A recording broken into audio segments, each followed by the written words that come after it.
Oh, Mema, the one who makes all things beautiful. Moi, c'est Mrs. Rita, l'ambassadrice. Si c'est la première fois que vous découvrez ma page, je vous invite, je vous exhorte, je vous prie de vous abonner et de cliquer sur la cloche de notification pour recevoir toutes les autres exhortations, conseils et enseignements. Alors aujourd'hui, je veux parler de pourquoi est-ce que les gens souffrent. Pourquoi est-ce que les gens souffrent? Lorsque Dieu a créé l'homme, lorsqu'il a créé tout ce qui existe sur la terre, ce n'était pas dans son plan que l'homme souffre. Alors pourquoi est-ce que l'homme souffre? Pourquoi est-ce que les gens souffrent? Pourquoi tant de souffrance? Même dans l'église, pourquoi tant de misère? Pourquoi tant de pleurs? Pourquoi tant de peine? Et parfois on se demande, mais le Seigneur Jésus est mort sur la croix, mais pourquoi la situation continue de perdurer? En réalité, il y a quelque chose qui nous y a introduit. Il y a quelque chose qui nous introduit dans cette situation de souffrance, parce que ce n'est pas le plan de Dieu pour nous, de nous voir souffrir. La Bible dit que si méchants que nous sommes, nous savons donner de bonnes choses à nos enfants. À combien plus forte raison notre Père Céleste donnera-t-il de bonnes choses à ceux qui les lui demandent? Alors tu ne peux pas demander la paix à Dieu et il te donne le trouble. Tu ne peux pas demander le sommeil et il te donne des nuits cauchemardesques. Tu ne peux pas demander de la nourriture et Dieu t'appauvrit et te pousse à aller mendier dans la poubelle. Il y a quelque chose qui introduit quelqu'un dans la souffrance.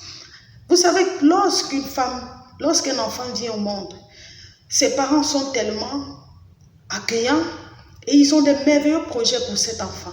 Mais au fur et à mesure que cet enfant grandit, l'enfant pourrait se retrouver dans des situations que les parents n'avaient pas prévues.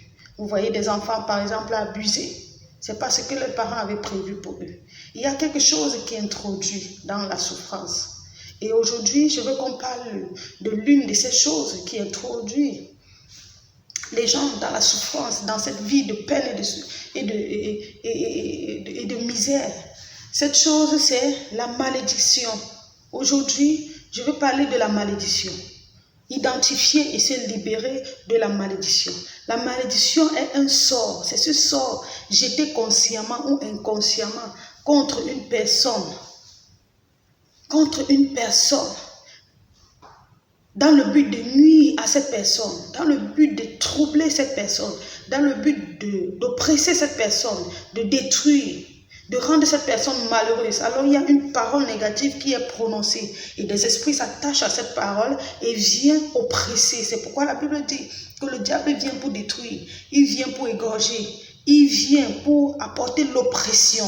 Mais nous rendons grâce à Dieu parce que Jésus est venu afin que les brebis aient la vie et qu'elles soient dans l'abondance. Et la Bible dit que la malédiction sans cause n'a pas d'effet.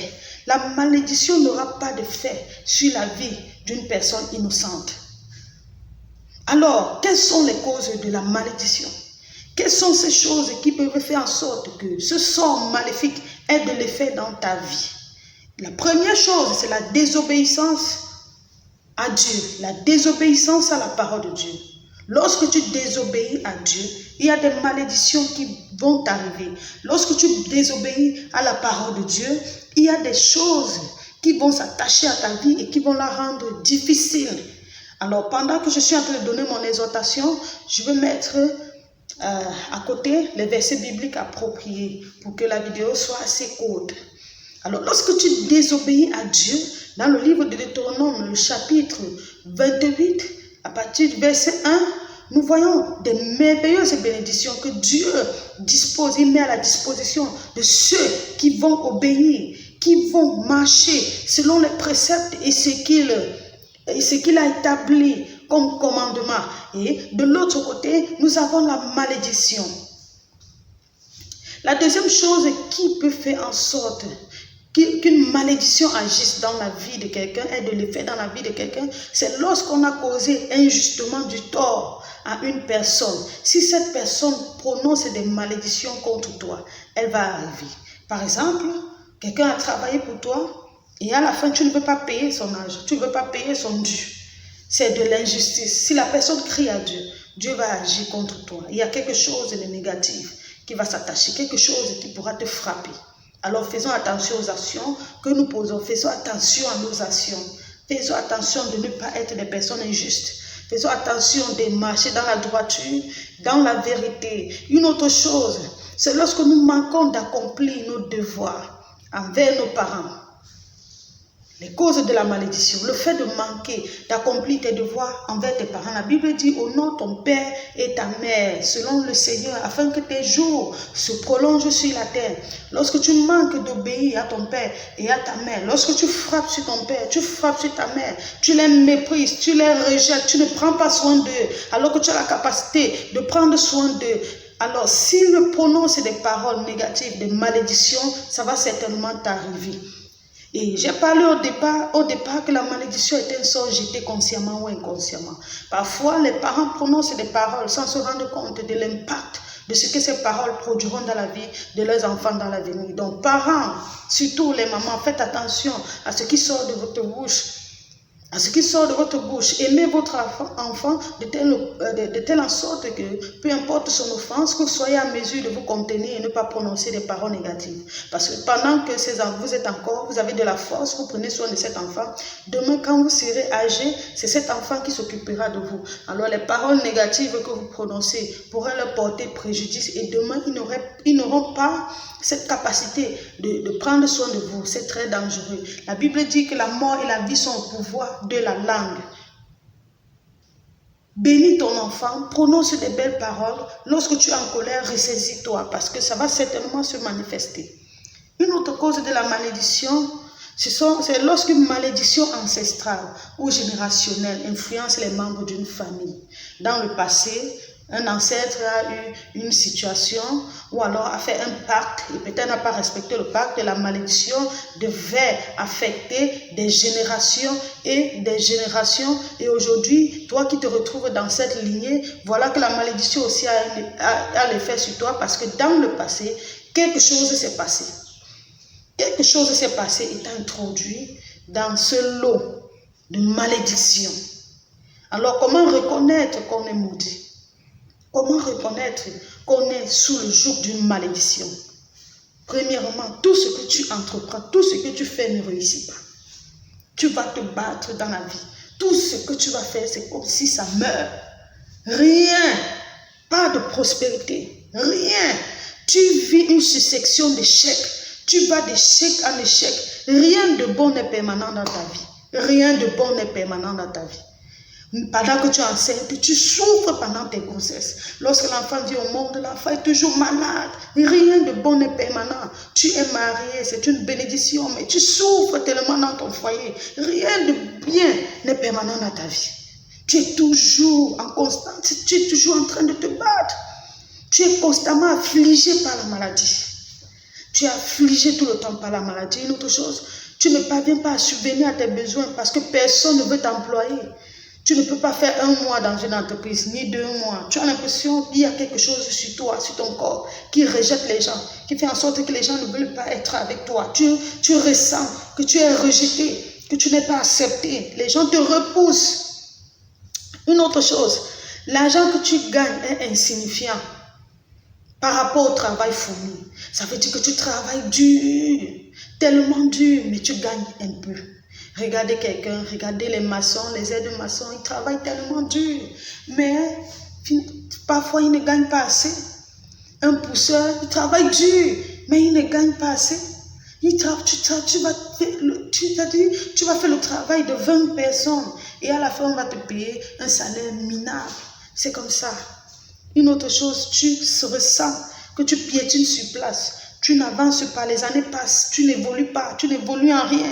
L'âge est déjà passé, ton âge a avancé. Tu ne peux pas prendre soin de tes parents, tu ne peux pas prendre soin de ta famille. Tu piétines sur place, rien n'évolue. Tu as l'impression que les choses veulent avancer, mais à un certain moment, ces choses fanent et ça meurt. C'est comme si tu as une fleur dans la main, après ça fane, ça meurt. C'est-à-dire tu piétines sur place, rien de bon. Rien de bon. Tu as 30 ans, 40 ans, tu es là. 45 ans, 50 ans, rien de palpable, rien de palpable. Tu n'as même pas une maison. Tu es à 40 ans, à 50 ans, 60 ans. Tu te bats encore comme une personne, comme un étudiant qui vient de te finir ses études. Pour t'en sortir, tu n'as pas une maison où reposer ta tête. Ta vie n'a pas de sens. Tu sens que ta vie ne va pas dans l'ordre. Tu sens que les choses ne se passent pas normalement. Lorsque tu regardes les gens de ton âge, tu te rends compte qu'il y a quelque chose qui ne va pas. C'est l'effet de la malédiction. Une autre chose, tes projets de mariage n'aboutissent jamais. Personne ne veut se marier avec toi. Tu vas t'engager dans les fiançailles. Il y en a qui ont déjà fait 5 fiançailles, 10, 20, 30. Les hommes ne sont pas sérieux avec toi. Les femmes ne sont pas sérieuses avec toi. Tu as comme l'impression que personne ne veut t'épouser. Chaque fois, tu es même déjà déprimé. Tu es à bout, tu es essoufflé. Toi qui es chrétien, tu es même déjà découragé. Tu ne sais plus quoi faire. Tu te demandes, tu es une belle femme. Tu es vertueuse, tu es travailleuse. Mais aucun homme ne veut t'épouser. L'effet de la malédiction. L'effet de la malédiction. Cette malédiction doit être brisée dans ta vie. Au nom puissant de Jésus. Parce que le Seigneur est venu mourir. Il est venu mourir afin que tu sois libéré, afin que tu sois affranchi. Cette malédiction ne doit plus perdurer dans ta vie. Au nom puissant de Jésus. Une autre chose, tu gagnes de l'argent, mais tu ne réalises rien avec. On dit souvent que tu as l'impression que tu as un trou dans ta main. Quand tu gagnes de l'argent, tu ne réalises rien. Il y a des personnes qui gagnent peu, mais qui font des grandes choses, qui réalisent de grands projets avec le peu qu'ils gagnent. Mais toi, tu gagnes de l'argent. Et tu gagnes même des sommes énormes, mais tu ne fais rien. Tu te rends compte que ta vie est juste là. Tu travailles, tu as le poste, tu as l'argent, mais tu ne réalises rien. Tu ne réalises rien. Ta vie est là, misérable. Que ce trou qui est dans ta main se ferme au nom puissant de Jésus. Je déclare et je décrète par la puissance du Dieu très haut que tu vas réaliser de grandes choses avec le peu d'argent que tu vas récolter de ton travail, de ton dur labeur. Au nom puissant de Jésus. Une autre chose, tu es marié et tu ne parviens pas à procréer. La stérilité, tu ne parviens pas à enfanter. C'est certainement l'effet d'une malédiction. C'est une malédiction. Je parle de toi qui ne parviens pas à enfanter. Tu as visité les hôpitaux. Tu as pris tout genre de médicaments, mais tu ne parviens pas à enfanter. Il y a certainement une malédiction. Il y a certainement un sort qui parle contre ta vie. Et ce sort doit être brisé au nom de Jésus. Une autre chose, tu perds constamment de l'argent par le vol ou autre événement. Tu perds de l'argent. Tu ne sais pas ce qui se passe, mais tu es constamment en train de perdre de l'argent. Tu as l'impression que tu avais telle somme, mais il y a une somme qui a disparu. Parfois, ce sont des agressions. Parfois, on t'arrache le sac. Ce genre de choses. Une autre chose, tu n'as pas de paix dans ton foyer. Ton foyer est troublé. Ton foyer est troublé. Les troubles matrimoniaux, les menaces de divorce. Tu vas te rendre compte que dans ta famille, les femmes ne durent pas en mariage. Les femmes ne restent pas dans le mariage. Les femmes ne vont pas en mariage. Il y a ça, c'est certainement une malédiction qui est en train d'agir. Une malédiction qui est en train d'agir contre les foyers, qui fait en sorte que les gens n'aient pas de paix dans leur foyer, ne peuvent pas se réjouir. Déjà pour te marier, ça a été tellement difficile. Maintenant que tu es marié, à peine marié, te voilà qui veut déjà ressortir. C'est une malédiction. Ce n'est pas le plan de Dieu pour ta vie. Maintenant, une autre chose aussi, c'est la pauvreté extrême. Il y a des personnes qui sont extrêmement pauvres. Mon frère, ma soeur, tu as été à l'école, tu as des diplômes, tu es talentueux, tu es talentueuse, mais tu ne vis pas une vie modeste. Tu es tellement pauvre. Tu es toujours en train de mendier. Tu es toujours en train de demander. Tu appelles partout pour demander de l'aide. Non, non, non. Ce n'est pas le plan de Dieu pour ta vie. La Bible dit qu'à ceux qui l'ont reçu, à ceux qui croient en son nom, elle leur a donné le pouvoir de devenir enfants de Dieu. De devenir enfants de Dieu, lesquels sont nés ni de la chair, ni du sang, mais de la volonté de Dieu. Toute malédiction qui parlait contre ta vie parce que tu étais de la chair, parce que tu étais du sang, ça arrête maintenant. Parce que tu n'es plus né de la chair, tu n'es plus né du sang, mais tu es né de la volonté de Dieu. Tu es nouvellement né en l'esprit de Dieu. Toute malédiction tout sort, toute parole enchantée, envoyée contre ta vie, contre la vie de tes enfants, est détruite maintenant, au nom puissant de Jésus. Je déclare et je décrète que la parole de Dieu, que la bonne parole de Dieu, que les merveilleux plans de Dieu s'attachent à ta vie, s'attachent à ta destinée, au nom puissant de Jésus. Plus de lamentation, plus de pleurs, plus de souffrance. Cette malédiction doit être brisée. Cette malédiction doit arrêter son cours sur ta vie, sur la vie de ta progéniture, dans ta famille. Au nom puissant de Jésus, je t'exhorte, mon frère, ma soeur, de m'écrire par WhatsApp ou de m'écrire sur ma page Facebook. Tu me laisses un message. Si tu ressens, si tu vois qu'il y a ces choses qui agissent dans ta vie, je te conseille de m'écrire et nous allons prendre un programme de prière et de jeûne. Tu vas recevoir ta délivrance. Peu importe ta situation, peu importe ta condition, Dieu agit encore aujourd'hui. La Bible dit qu'il est venu afin que les brebis aient la vie et qu'elles soient dans l'abondance. Jésus est venu pour ceux qui ont le cœur brisé. Toutes ces situations sont des conditions réunies pour te faire vivre un calvaire, pour te vivre des situations horribles. Mais ça s'arrête au nom de Jésus. Jésus peut enlever ta malédiction et transformer ta malédiction en bénédiction. Oui, parce que Dieu veut que tu sois béni. Il veut que tu serves à la louange de sa gloire. Oui, Dieu veut que ta vie reflète sa gloire. La Bible dit que nous sommes la lumière du monde. Ta lumière doit briller. Tes œuvres doivent briller, ta vie doit briller. Les gens doivent voir Christ en toi, doivent voir Dieu en œuvre dans ta vie, et ça doit les pousser à se prosterner, à se soumettre à ce Dieu glorieux et grand pour l'adorer. Cette condition doit changer, ce non-sens doit changer au nom puissant de Jésus. Soyez bénis et demeurez bénis. Nous allons continuer la suite. Très prochainement, vous recevrez les notifications au nom de Jésus. Amen.